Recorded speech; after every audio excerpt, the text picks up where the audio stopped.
falando um pouco sobre a viscosidade, dentre todas as propriedades físicas do líquido, a viscosidade é a que mais se estuda nos escoamentos. Ela tem como definição principal a resistência que um fluido oferece ao escoamento, assim dificultando também o seu fluxo em tubulações, cavidades de moldes e dentre outras superfícies. Também ela é definida como atrito interno resultante do movimento de uma camada de fluido em relação à outra. A viscosidade ela tem uma grande função em grandes indústrias do tipo química, alimentícia, farmacêutica, entre outras, onde ela é utilizada também para o desenvolvimento e controle de qualidade de vários produtos. Bom, aí nós temos essa imagem que ela ilustra bastante essa definição de viscosidade. É uma imagem de escoamento simples.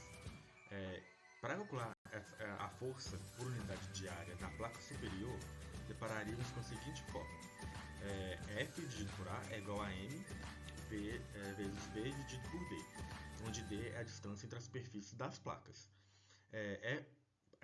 F dividido por A, observamos a tensão cisalhante, e ela é igual a viscosidade vezes a taxa de formação. Esse exemplo explica essencialmente a viscosidade. Se esse fluido lide a tensão cisalhante, que é F dividido por A, ele é um fluido reconhecido por fluido newtoniano. Bom, e falando um pouco mais sobre esse fluido newtoniano, uma das principais características das propriedades que ele deve ter é que a viscosidade é independente da velocidade. Inclusive, a maioria dos fluidos nas quais se deseja medir a velocidade, eles são newtonianos e bem definidos, como por exemplo a água e esses óleos mais leves. Entretanto, se esses fluidos não têm essa característica, eles são chamados de não newtonianos, como por exemplo nós temos aí a tinta e esses fluidos poliméricos, como por exemplo essa mistura de água com a maisena, que ele demora e tem essa resistência maior no escoamento. Bom, existem dois tipos de viscosidade, a viscosidade dinâmica e a viscosidade cinemática. Vou falar um pouco agora sobre a viscosidade dinâmica, que ela é dada pela letra M, e é dada em termos de força requerida para mover uma unidade de área a uma unidade de distância. A unidade mais utilizada é o poise, e por conveniência, a viscosidade também ela é expressa em centipoise, CP, que é igual a 10 a menos 2 poise. Bom, e temos a viscosidade cinemática. A viscosidade cinemática ela é a viscosidade dinâmica dividida pela densidade do fluido. N é igual a M dividido por R. No sistema internacional, a unidade é metros ao quadrado por segundo, mas frequentemente ela é medida em centistokes, ou CST. O Stokes é centímetro ao quadrado por segundo. Assim, para obter a viscosidade em metros ao quadrado por segundo, multiplica a viscosidade em CST por 10 a menos 6. Bom, em relação à medição de viscosidade, utilizamos os viscosímetros, nos quais eles podem ser classificados em dois grupos, o grupo primário e o grupo secundário. No grupo primário, ele tem os instrumentos que realizam medidas diretas da tensão e da taxa de formação do fluido.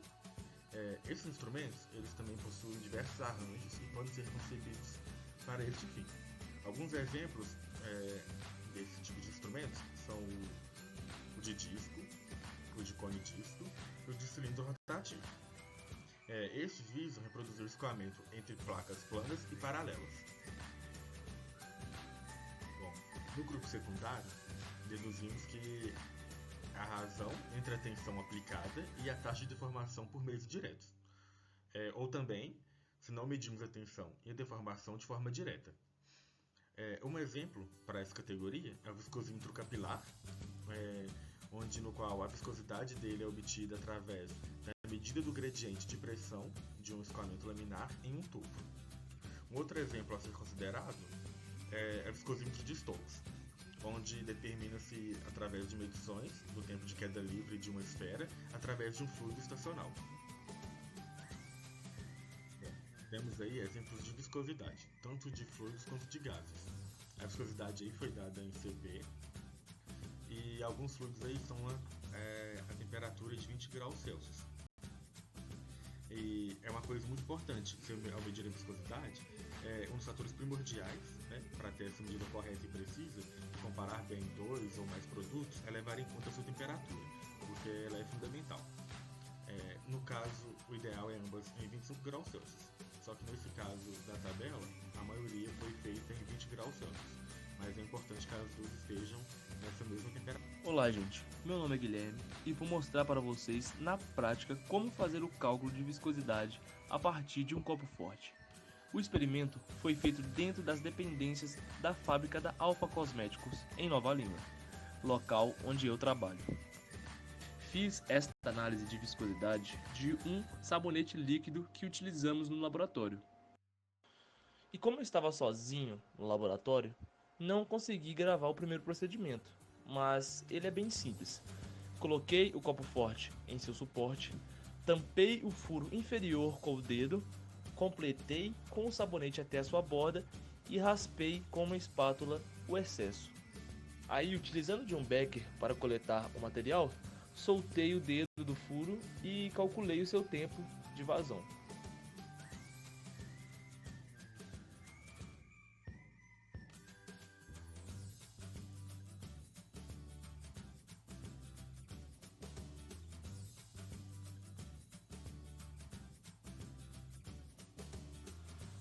E como eu já fiz esse procedimento várias vezes, parei o cronômetro assim em que o fluido deu uma descontinuidade e não em seu completo corte, chegando assim no tempo de 54,29 segundos.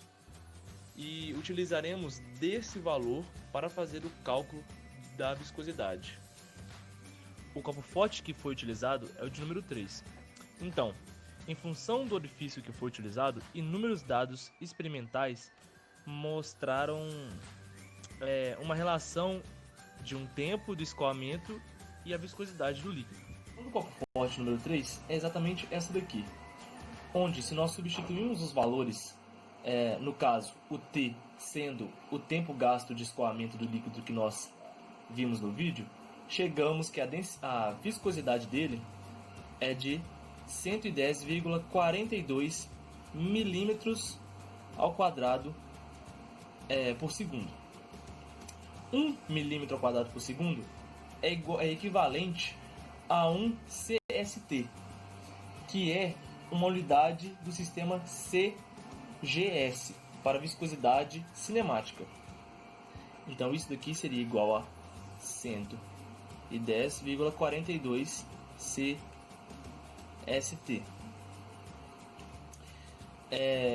Agora, para calcular a viscosidade total, que é a viscosidade dinâmica, nós multiplicamos essa viscosidade cinemática vezes a densidade do líquido.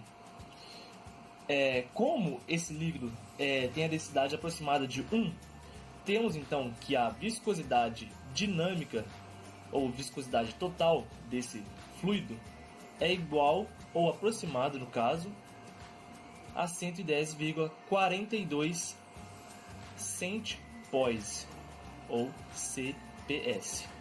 E assim terminamos o nosso cálculo de viscosidade.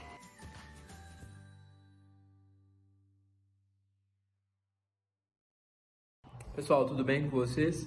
Eu sou o Lucas Eduardo, participante desse grupo, e o nosso trabalho foi sobre viscosidade e efeito Coadam. E hoje eu quero falar com vocês um pouco sobre esse efeito e mostrar o que é na prática.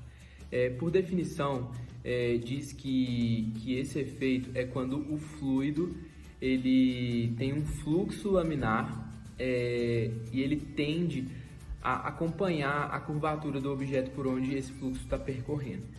E podemos dar exemplos práticos, né, que vai ser passado aqui, quando a gente vai tentar despejar, né, uma água de alguma garrafa, de algum copo, e esse líquido ele tenta voltar na borda do copo, ou seja, o fluido ele tenta tomar o formato da curvatura no objeto pelo qual ele está percorrendo.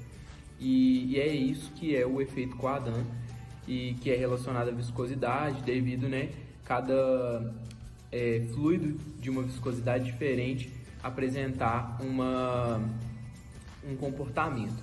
E lembrando que é muito importante a gente saber que o fluido ele vai tentar tomar a forma do objeto. Não necessariamente ele conseguirá, mas na maioria das vezes, mesmo que não por um longo percurso, mas ele sempre vai conseguir começar, né, tomar a forma do objeto. Então, pessoal, peguei aqui uma taça e vou mostrar para vocês aqui o efeito Coanda na prática. Como já dito anteriormente, o fluxo do fluido ele tenta seguir, né, a superfície, né, do objeto, a curvatura do objeto. Vamos dar um exemplo aqui, é a questão do líquido na taça. Olha como é que ele se envolve, né, na taça. Pessoal, eu tô aqui agora com uma colher, acho que vai ficar até mais fácil de vocês visualizarem. Ao fluido encostar, né, na superfície, ele tende a tomar a curvatura da colher. Olha só como depois que a água sai da colher, em vez dela continuar, né, no seu fluxo normal, que seria na vertical, ela forma uma curvatura. Isso por causa do efeito Coanda, que o fluido ele tende a tomar o formato da superfície pelo qual ele está percorrendo.